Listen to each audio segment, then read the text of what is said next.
फिन आरोबाव मणिपुर रायजोआव हिंसायारि मोगा-मोगि गावलायनाय जाथायाव सानै सुबुङा जायगायावनो जिउ खहा लोगोसेनो गोबां सुबुंफोरनि न' बांखौ सावग्लुंनानै सेवहांगार खालामदों। नंगौ बे समाव मणिपुर रायजोआव फिन हिंसायारिनि अरा जोंब्लावदों। दुथांफ्रा सानथ्र'हायै गुलि गावनायनि जाहोनाव सानै सरासनस्रा सुबुङा जिउ गोमानायजों लोगोसे सानै सान्थ्रियाबो गोब्राब जोखोम जादों। बे जाथाया मणिपुरनि बिष्णुपुर जिल्लायाव नुजाथिदों। Assam rifle, Indian army, BSF आरो CRPनि गासै 40,000 रैखाथिखौ थिसननायनि गेजेरावबो मणिपुरनि हिंसायारिया दासिमबो सोलिगासिनो। थारैनो मणिपुरनि हिंसायारिखौ लानानै हादरनि गेजेरावनो जिंगासिनाय फोरमायदों। मख'नाया जोबोरै गोनांदि मणिपुराव कुकी आरो मेथै हारिनि गेजेराव हिंसायारिया जागायजेननायनिफ्राय लानानै न' बां सावग्लुंनाय, सुबुंजों सुबुं बुथारलायनाय आरो आइजोफोरखौ जिनाहारि खालामनाय बायदि जाथायफ्रा सोमजिदों।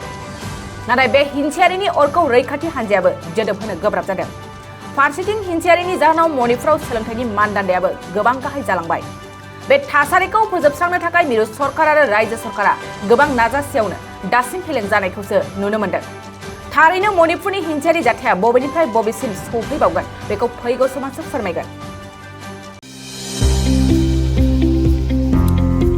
सोलोंथाइ बोसोर 2023-24 नि थाखाय फरायसाफोरनो गोदानै मुं थिसननाय लानानै फैदों क'क्राझारनि डक्टर सभा ब्रह्म मिउजिक आरो फाइन आर्ट्स कलेजआ।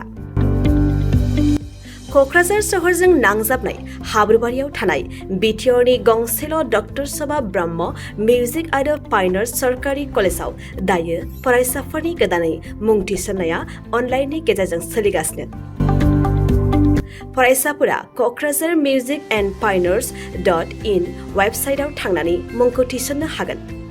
12 थाखो उथ्रिसारनाय फरायसाफोरा bachelor of fine arts, bachelor of music आयदानि थाखाय मुं थिसननो हागोन।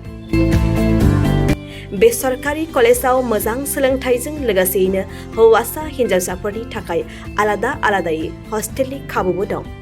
गोसो गोनां फरायसाफोरा क'क्राझारनि डक्टर सभा ब्रह्म मिउजिक आरो फाइन आर्ट्स सरकारि कलेजआव गोदानै मुं थिसन्नोब्ला नैबे मबाइल नम्बर 9085292451 आरो 9365491257 आव थोंजों सुलाद लानो हागोन।